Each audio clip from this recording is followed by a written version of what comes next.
Ever lie awake, wondering if you're living your true life? The Swiss thinker Carl Jung saw life as a series of stages, each forcing us to confront our deepest selves. Problems aren't just obstacles, they're invitations to grow, to shed old skins and embrace who we are. But in today's relentless world, turning inward feels impossible. What holds you back from facing your truth? Let's dive into Jung's wisdom, unravel how consciousness shapes our path, and discover why life's toughest moments might just be the doorway to freedom. This is your call to awaken. Will you answer? All right, let's sit down for a chat, just you and me, like we're grabbing coffee at some cozy spot in Seattle, maybe staring out at the rain while we dig into something real. The topic on my mind today is this idea of life stages, how we move through them, and the problems that come with each shift. It's rooted in some deep thoughts from a certain Swiss thinker, Carl Jung, but I won't linger on his name too much.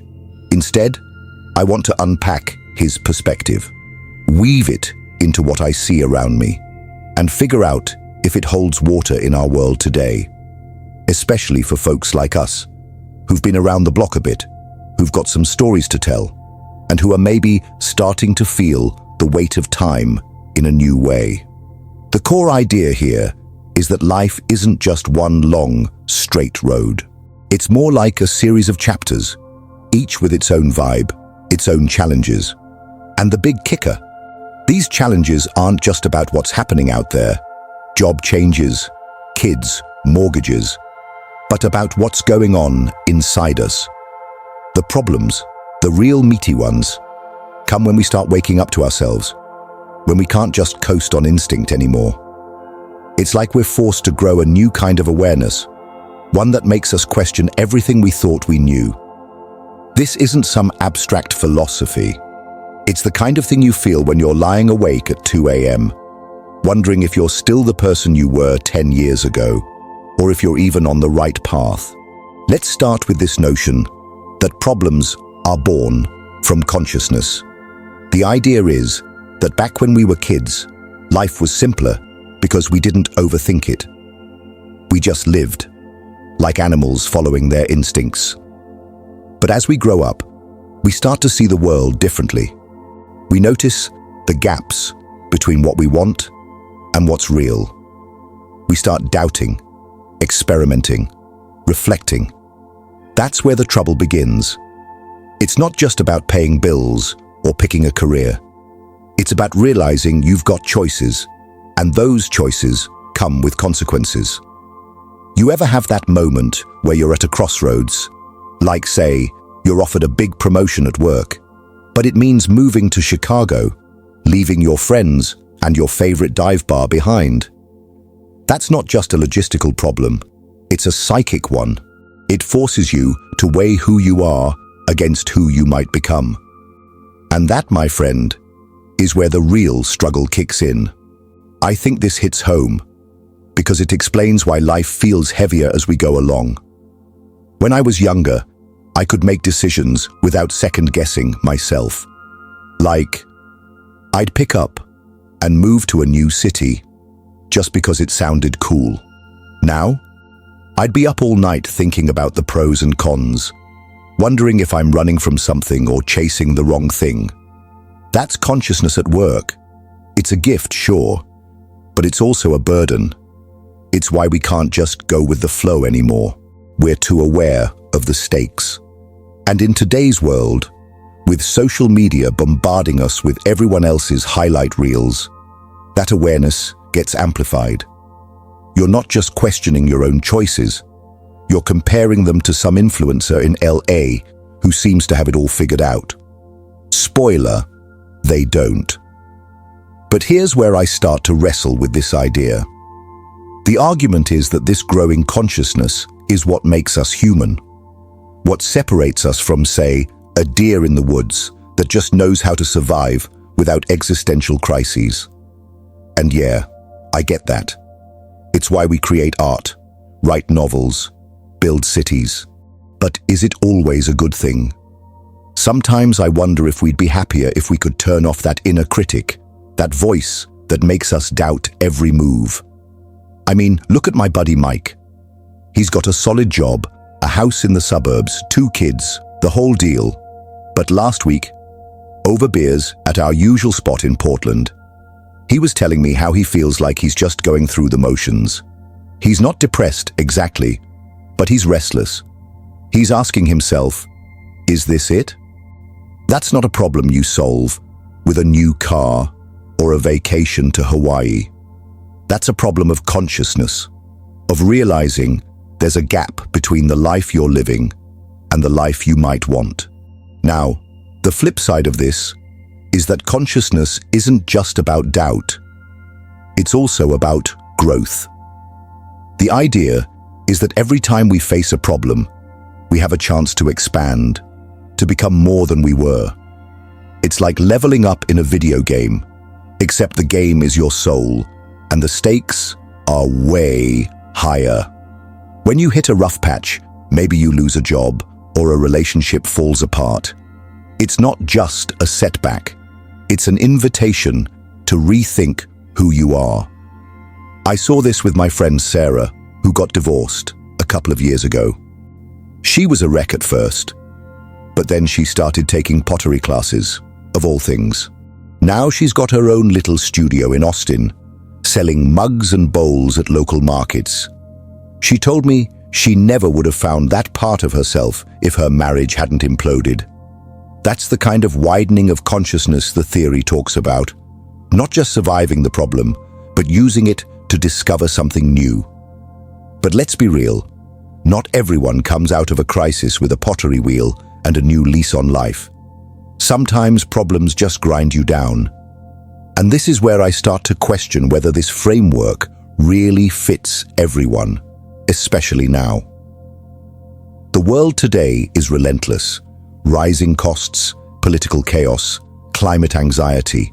It's not just about your inner struggles. It's about surviving a system that feels rigged. Back in the day, maybe you could wrestle with your psyche in relative peace, but now? You're doing it while juggling a side hustle just to afford rent in Denver. I wonder if the idea of problems as growth opportunities assumes a level of stability that a lot of us don't have anymore.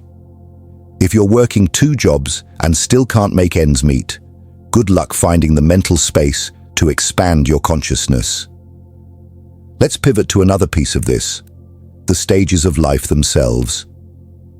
The theory breaks it down into youth, adulthood, and old age, but the real focus is on that middle stretch, where a lot of us are right now.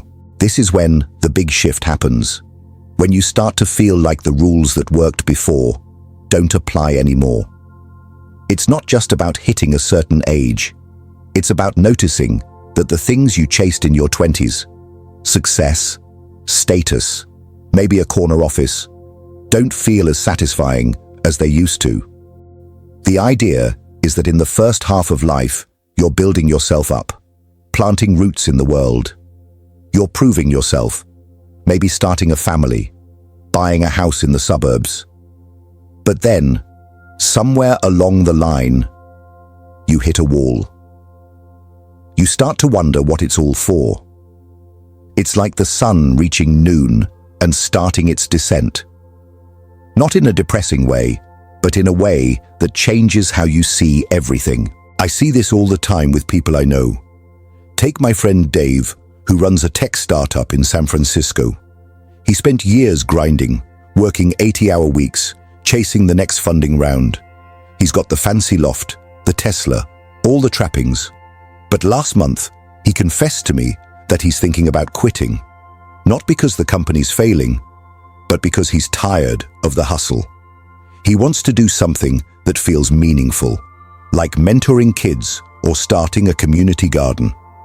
That's the shift the theory talks about. A move from outward achievement to inward reflection. It's not that Dave's giving up. It's that his priorities are changing. He's starting to care less about what society rewards and more about what feeds his soul. But here's where I get skeptical again. The idea assumes this neat arc where you hit midlife and naturally start turning inward. But what if you don't? What if you're still chasing the same goals, still trying to keep up with the Joneses? I know plenty of people who double down on the hustle as they get older, not because they're clueless, but because they have to. The economy doesn't exactly reward you for slowing down and smelling the roses.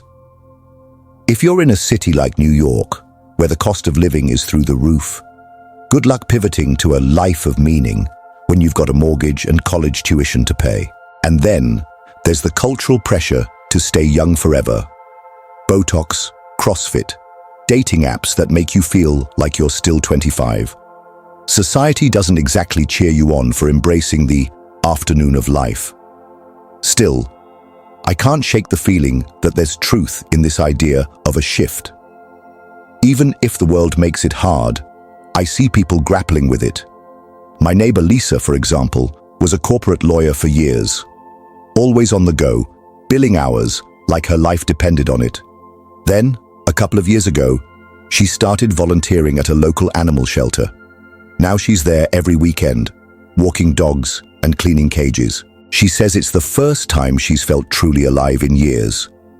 That's not just a hobby, that's a whole new way of being. It's like she's rewriting her story, not by abandoning her past, but by adding a new chapter that's more about her than about what the world expects.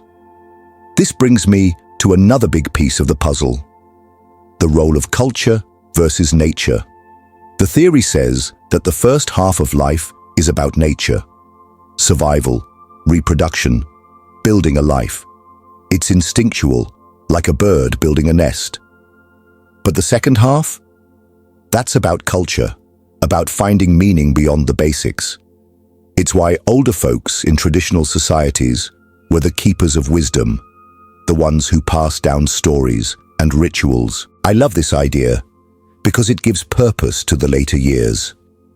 It says you're not just coasting until the end, you're contributing something deeper, something that outlasts you. But in our world, where's that wisdom supposed to go? We don't exactly have village elders sitting around a fire, sharing life lessons. Instead, we've got a culture obsessed with youth, where being relevant means posting TikToks or keeping up with the latest slang.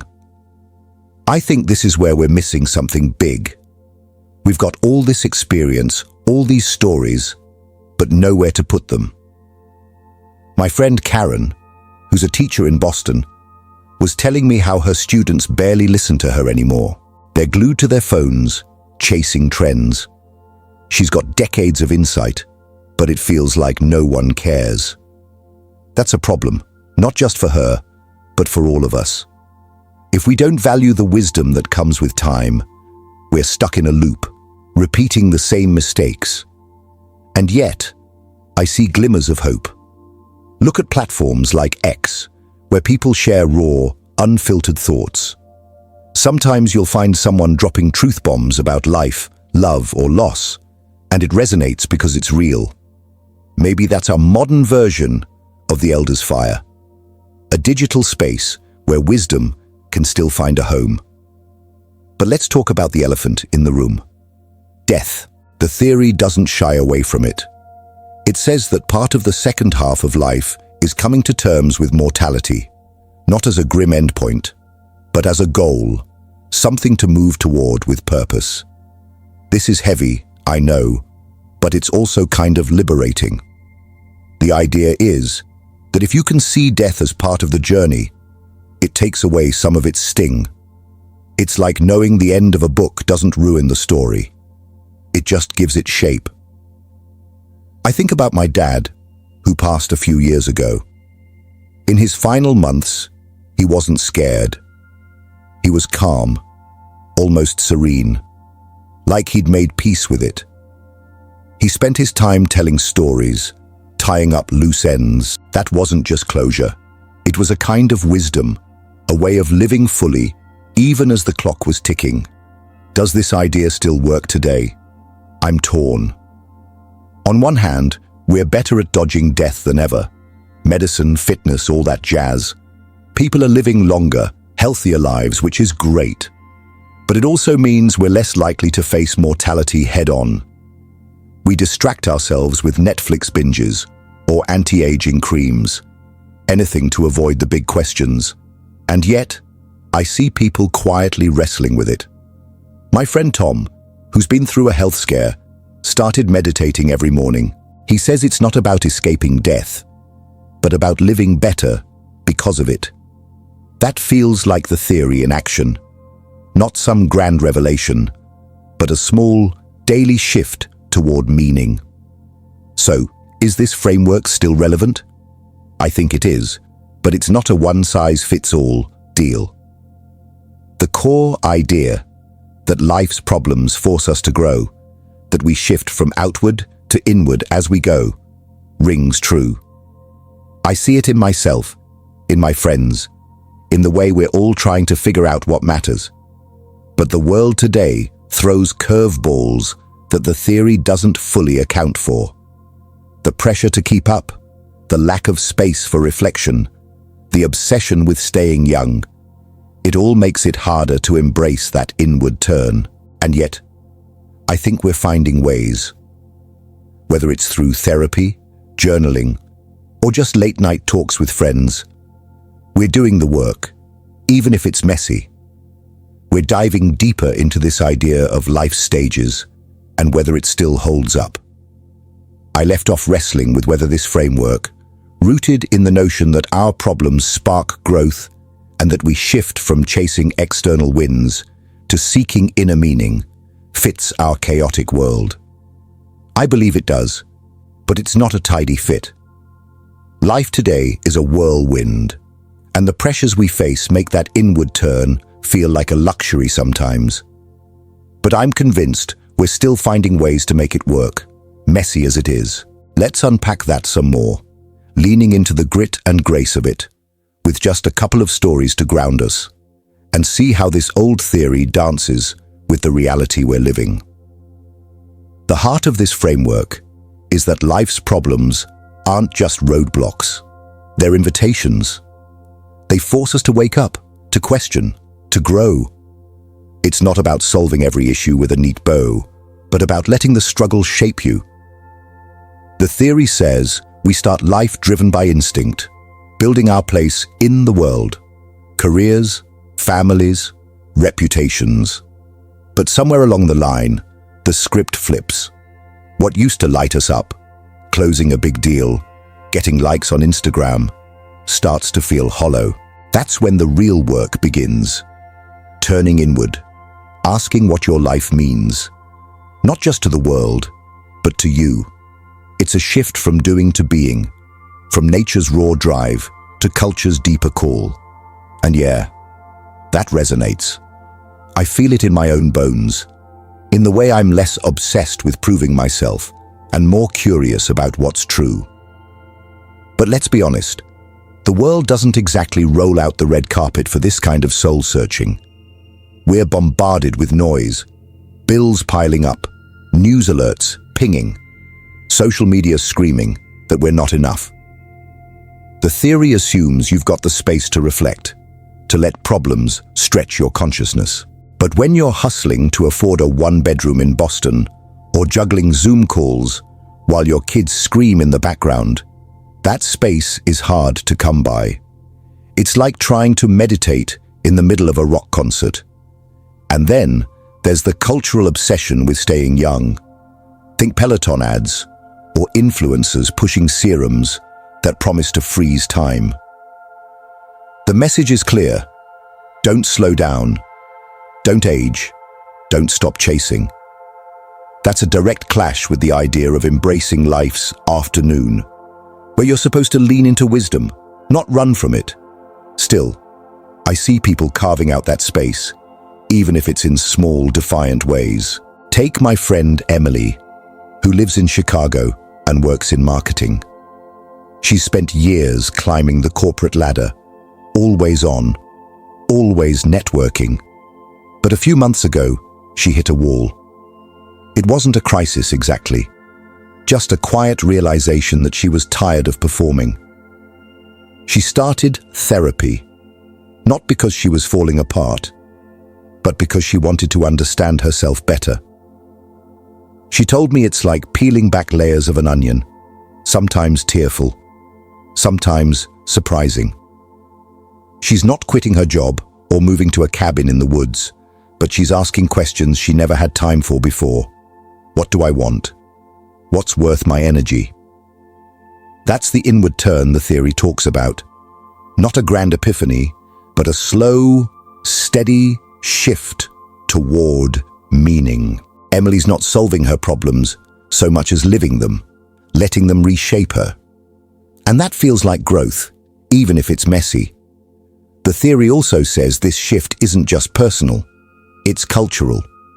In traditional societies, older folks were the keepers of stories, the ones who held the tribe's wisdom. But today, we don't have that role carved out. Our culture worships youth, speed, novelty. Wisdom doesn't trend on TikTok. Yet, I think we're finding new ways to share what we've learned. My friend Marcus, a graphic designer in Atlanta, is a great example. He's always been creative, but lately, he's been mentoring younger designers, not just teaching them Photoshop tricks, but talking about resilience, about how to keep creating when life gets heavy. He's not doing it for clout. It's just who he's becoming.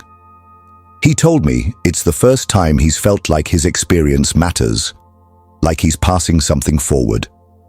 That's the cultural piece the theory points to, not just growing for yourself, but contributing to something bigger. But here's where I push back. The theory paints this arc like it's universal, like everyone hits this point where they naturally turn inward. I'm not so sure. For some, life's pressures don't let up. If you're scraping by, working multiple gigs, or dealing with systemic barriers, say, you're a single parent in a city like Miami, where rent eats half your paycheck, that inward focus can feel like a privilege. The theory doesn't fully grapple with how unequal the playing field is. It assumes a certain stability, a chance to breathe. And even for those who have that stability, the cultural push to stay young can derail the process. I know people who are so busy chasing the next promotion or the next marathon that they miss the chance to reflect. It's not that they're shallow, it's that the world rewards hustle, not introspection. And yet, I can't shake the feeling that the framework still holds power. It's not about everyone following the same path. It's about the possibility of growth through struggle. Even in tough circumstances, people find ways to make meaning. Think about Emily again. Her therapy sessions aren't cheap, and she's still got deadlines breathing down her neck. But she's prioritizing herself, even if it's just an hour a week.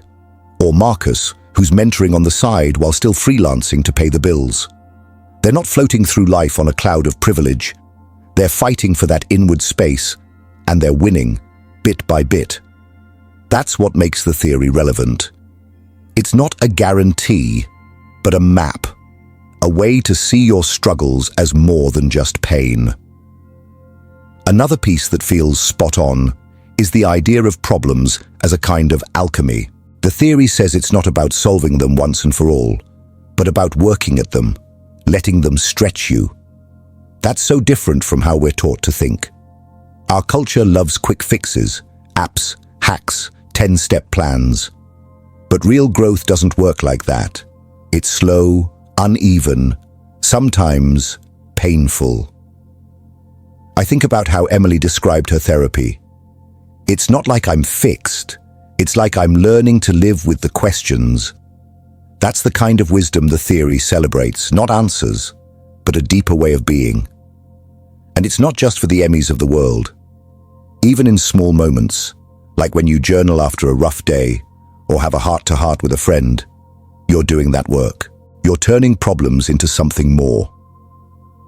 But let's talk about the big one, mortality. The theory doesn't dodge it. It says part of this inward turn is facing the fact that life ends, not as a tragedy, but as a goal. That's a radical idea in a world that treats death like a taboo. We're surrounded by distractions, streaming shows, fitness trackers, anything to keep the clock at bay. But the theory suggests that leaning into mortality gives life shape. It's not about being morbid. It's about living better, because you know time's finite zuhyo. I see this in Marcus's mentoring. He's not just teaching design. He's sharing what he's learned about life. Like he's preparing to leave something behind. It's not that he's thinking about death every day, but there's a quiet urgency to his work, a sense that he wants to make it count. Does this still apply today? I think so, but it's complicated. We're living longer, healthier lives, which is amazing, but it can make death feel like a distant abstraction. Why wrestle with it when you're still running 5Ks and planning your next career move? Plus, our culture doesn't exactly encourage big-picture thinking. We're too busy scrolling X or binging the latest true crime doc. But then, something happens. A health scare, a loss. And suddenly, mortality isn't abstract anymore. I've seen friends go through this, where a brush with the big questions pushes them to reprioritize. They start saying no to things that don't matter. Start saying yes to what does. That's the theory in action, even if it's not a straight line. So, is this framework still relevant? I'm doubling down on yes, but with eyes wide open. It's not a perfect fit for our world, where survival often trumps reflection, and where the pressure to stay young can drown out the call to grow wise. But it's a lens that helps us see our struggles as more than just noise. It's a reminder that problems, even the gut-punch ones, can be teachers. Emily's therapy, Marcus's mentoring. They're proof that we're still finding ways to turn inward, to make meaning, even when the world's screaming at us to keep running. It's not easy, and it's not equal, but it's real. And maybe that's enough. Maybe the beauty of this framework is that it doesn't promise a perfect arc, just a chance to keep growing, one messy human step at a time. Life stages, as Jung revealed, are more than milestones. They're battles for your soul. Problems don't break you. They build you, if you dare to face them. You've glimpsed the power of consciousness. Now, what will you do? Comment below. What's one fear you're ready to integrate? Don't stop here. Our next exploration is crucial. Subscribe and stay on this path. The world may drown out your truth, but your soul won't be silenced. Embrace the struggle, awaken your depths, and step into the life you were born to live.